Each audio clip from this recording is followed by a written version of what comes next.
11th Evening.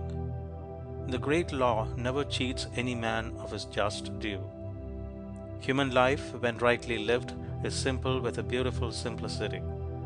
He who comprehends the utter simplicity of life, who obeys its laws and does not step aside into the dark paths and complex mazes of selfish desire, stands where no harm can reach him. Then there is fullness of joy, abounding plenty, and rich in complete blessedness.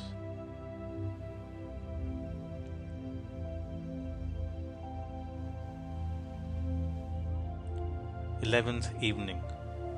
The great law never cheats any man of his just due.